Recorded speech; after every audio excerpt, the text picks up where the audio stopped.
Welcome back for today vlogs. Eto nga pala at meron tayong gagawin na motor. Ipakita ko muna sa inyo guys. Ayan. Ang model niya ay brand niya ay Husqvarna 401. Ito kita nyo 401. Model niya ayun. And year 2021 sabi ni sir. Year ano niya, ayun. Naked bike siya mga guys. And bali full PMS ko siya. And palit filter sa tangke and sa bandang makina. Then kasama na tong langis. Ito yung mga langis na gagamitin natin. Walang iba kundi liquid moly oil na dati ko nang gamit nung dating nasa kasa pa ako. Ito yung mga the best na gamitin lalo sa big bike. Ito lang gagamitin nyo mga pagka 400cc 10W40. Ayan. Then kung higher cc na, magtataas na tayo ng viscosity na 15W50 para mas tumagal. Kasi doon tayo magbabase sa capacity din ng makina ng motor. Ayan. Umpisa na natin guys. Unahin muna natin mag-change oil.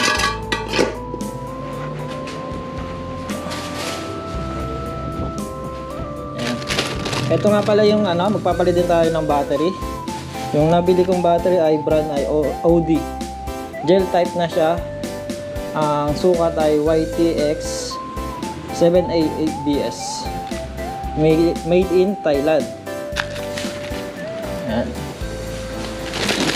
Tapos lagi lang tayo gagamit ng ito. Yung filter niya laging lang. Yung kung ano yung tamang sukat, sundin lang natin. Kahit any brand pwede naman, basta branded kumbaga, kahit ibang brand okay lang. Ayan. Then ito yung gagamitin natin para dito sa tangke. Yung kapalit tayo ng air filter niya. Nagpapalit tayo mostly capacity niya nasa 10,000 km or 12.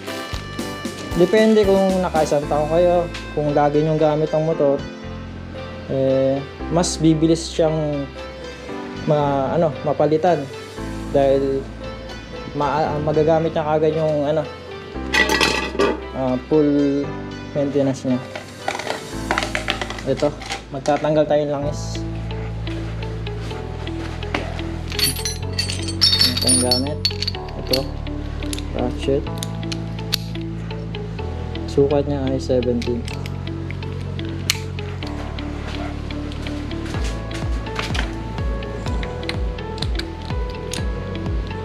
Pag hindi, yung isa pang size, pangkaraniwan 17 or 19 sa mga big bike. 19.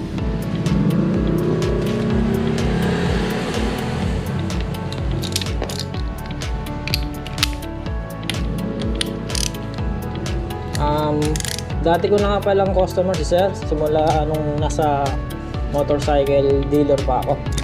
Hindi na siya lumipat ng ibang mekaniko dahil mahirap din kasi totoo lang na paglipat dito ng mekaniko. Dahil ako na yung napagkatiwalaan ni sir. Ayun, hindi na siya umalis sa akin. At ayun, dire-diretso lang tayo sa trabaho natin guys.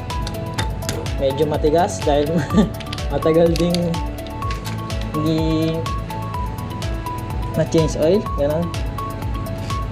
Yun, kaya naman natin.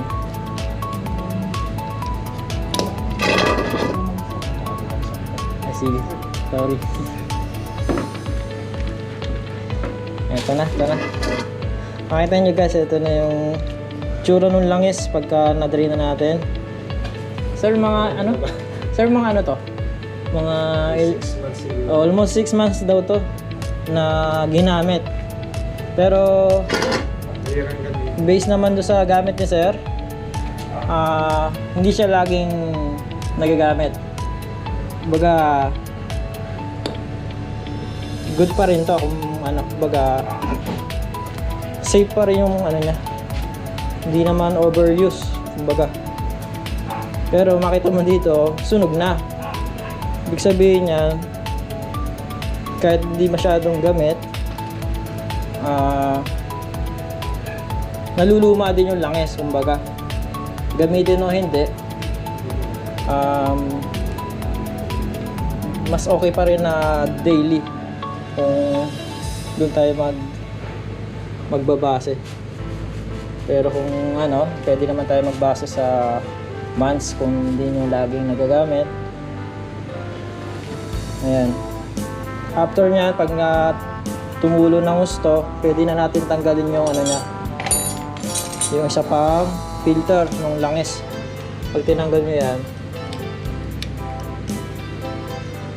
eto, wait lang at medyo matagal. Yan. Isa yan sa lilinisin natin, patuluin.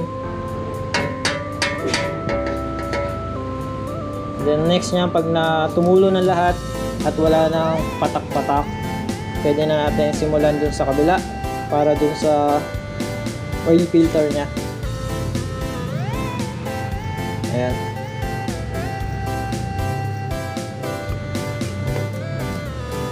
Ayan guys, kita nyo naman eh. And after nyan, mamaya makikita din yung mga step by step na gagawin ko. Ito lang muna yung ununa ko. Mamaya, ito na yung susunod natin. Oil filter niya, baklas na. Para magpalit tayo ng bago. Last time kasi ito, pinalitan na natin yan ng coolant. Yung coolant ni sir. Then may other akong ginawa. Yung pinadiagnose. At calibrate ko na din yung ano niya. Yung motor niya ay unti-unti kong nasa setup sa mga lumalabas na concern sir. Ayun, pinalitan namin sa motor niya. Nag-replace na kami dito dahil almost 4 sir, 4 yung tawag sir, yung unit 3 years confirm na, 3 years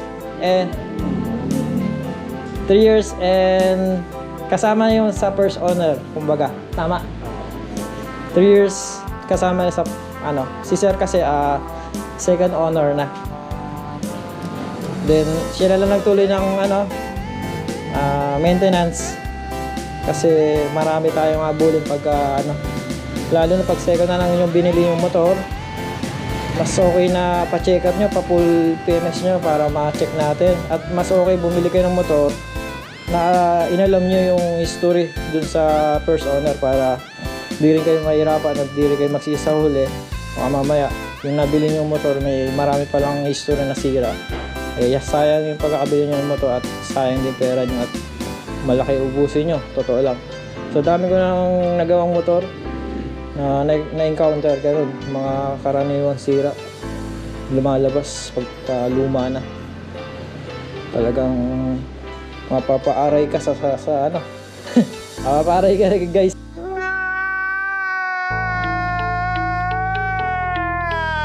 Sa gastos. Buti sana kung maraming pera, hindi naman. Mahirap kitain ng pera. Ganun. Kaya kailangan nating ano, maging ano, sigurista din. Kumbaga mapanuri sa ating bibiling motor. Ayun. Ayan. After nyan, pwede na natin wala na tumutulo. Pwede na natin ibalik to. Then next na natin yung ano niya, oil filter. Welcome back. At ito, nagtutuloy tayo para ipakita ko yung iba pang detalye ng gagawin ko. Naikabit ko na yung ano guys, yung langis ni Escobar na. Ayan, na-install ko na dito. Nalagay ko na kanina. Ang sukat nito guys, yung langis, para alam nyo, 1.7 or 1.8, kulang 2 liters. Then yun na, all set na yun. Palitan na ng filter, kabit na lang and ang next natin yung filter na lang na to. Ayan guys, ito na lang next. Then i-start natin para mapakita ko lang muna sa inyo yung itsura. Pwede na natin start yan. Ay sir, ayan, ayusin na natin to. Yung battery pala guys, nagpalit din tayo. Nakikabit na natin yung battery. Ayan, mga basic lang naman magkabit natin, diba? Kaya di ko na din sinama sa video. Ayan guys, medyo ay gold start.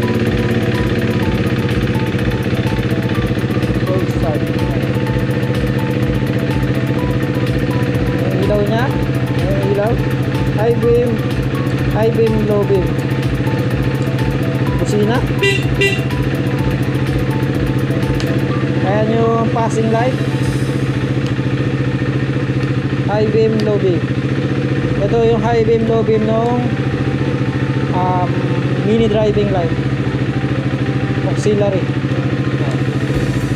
low and high. Ito yung kill switch.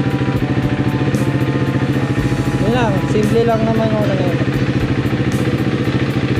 Try natin yung kill switch para patay na. Ayan, automatic patayan. Then tuloy natin mamaya guys yung iba pang ano gagawin ko. At kasama ko kayo mamaya sa pag test ride para makita nyo din yung magiging power o condition niya sa tulin. Ganun. Test ride natin, review natin para lahat kayo magkaroon ng idea dito sa motor na to. At kasi ako ano na, marami nang gawang big bike. Ayan. Matagal ko ng customer na hindi na siya ano, humanap ng iba dahil ako lang talaga yung mekaniko niya. Salamat din ako kay sir dahil ano, bagay na akong ano, tinatawag every maintenance ng motor niya. Yun lang guys, at mamaya malalaman nyo na din yung ano, yung condition ng ano, power niya or driving ano niya, condition pagka dinadrive ko siya. Papakita ko sa inyo. And cut ko muna guys yung video hanggang dito muna. Ayan. Nagbabalik. Meron lang ako ipapakita sa inyo ng kaunti guys na nagpalit ako ng oil, air filter ni Escobar na 401 na sir, ano to? Yung mga ano yun? Smart Filan. Filan. Filan. Yan, yun yung ano niya. Same size lang. Kung makita nyo guys, ito yung condition nung filter niya sa makina pagka tumagal na almost 3 years tong ginamit na straight yun, walang palit-palit. Kaya guys, kung lagi nyong gamit ang motor nyo, mas better na ipa-general check-up nyo lagi. Every maintenance, isasabay nyo yun. Para nang sa ganon, nalalaman natin yung kondisyon ng filter. 3 years to. Kaya mas okay, pwede na tayo bumili aftermarket na ano na, yung magandang klase na screen type na, hindi na kagaya ng stock na ano, gawa sa papel. Ayun. Ayun sir, ayun.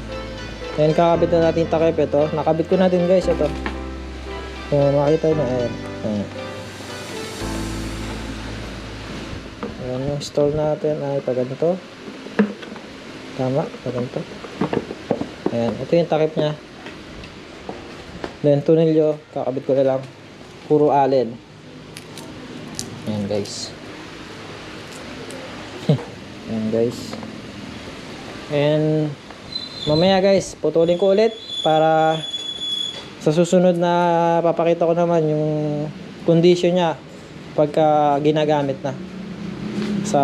Ayun, itetest ride natin siya, guys. Ayan. Wait nyo lang, and so guys, ito tayo magte-test ride na. Ito na. Sir, yung susi wala pala. Ay, sabi.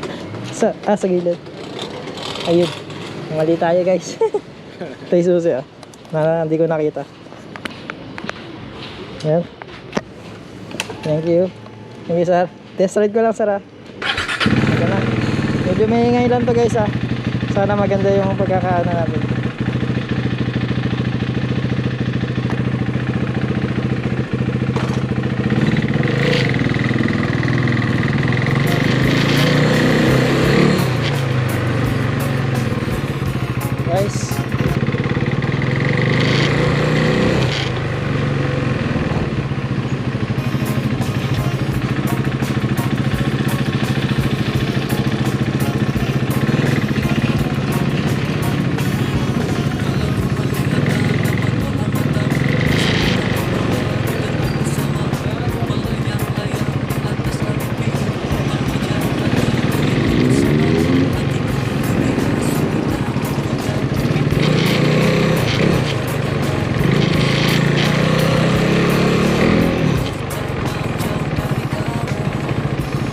Guys, ayaw uwi lang saglit.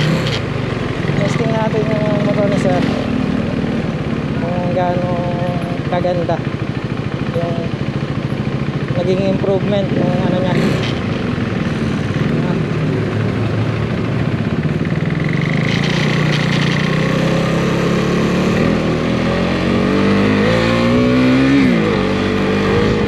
Ito guys, ganda ng takbo, sarap.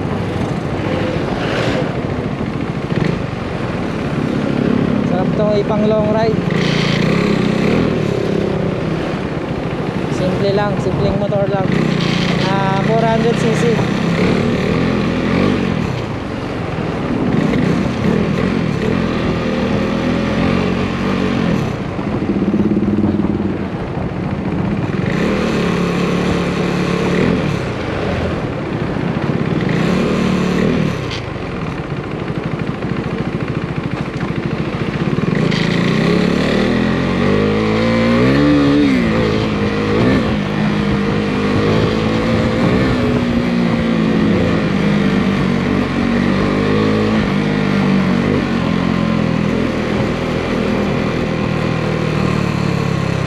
Lapit lang tayo guys at ihatid ko lang din yung isang gamit ko para mabalik ko din kagad yung motor ni sir.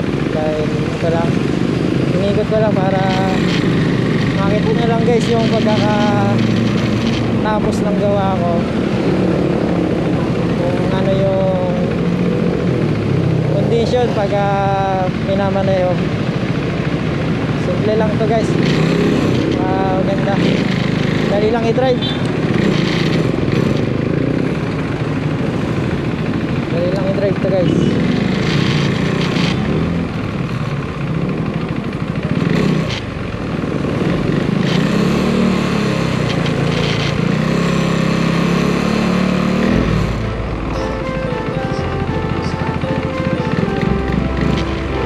Okay guys, dito na tayo sa loob sa amin. Ito lang tong gamit ko.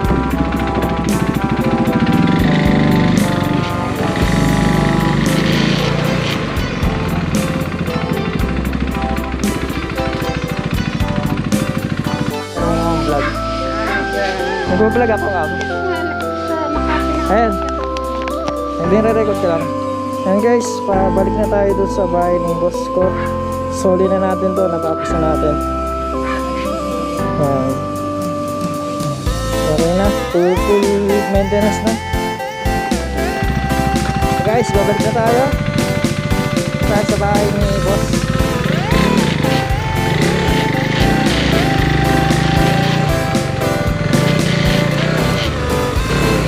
Sapa, paatras.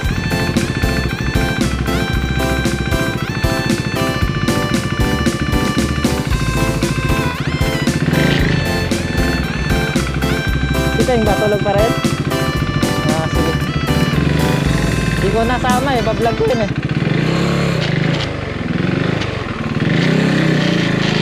Guys, balik na tayo. Awi na tayo sa bahay.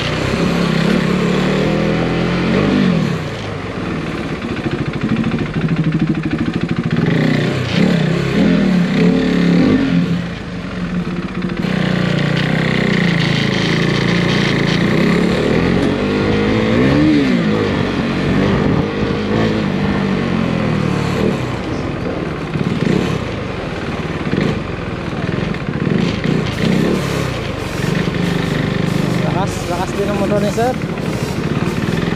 Okay na yung mata.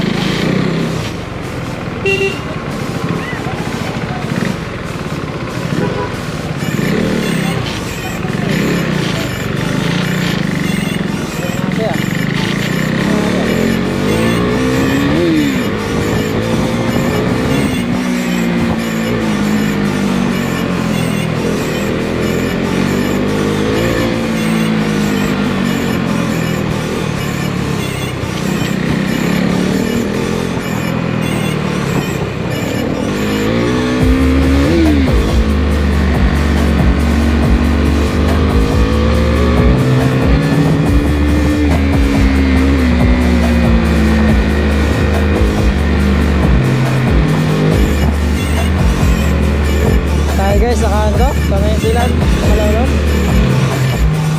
na tayo kay sir. Tuloy natin yung motor niya. Darating, meron tayong mga susunod pang gagawin guys. Antayin nyo at subaybayan nyo aking YouTube channel guys. At patuloy lang kayong sumuporta. At tutulungan ko din kayo matuto sa mga motor na gusto nyo itanong about sa maintenance or ibang mga sira. Pwede nyo akong tanongin. Message nyo lang ako sa YouTube channel ko guys. Comment lang kayo lang at sasagutin ko guys. Okay,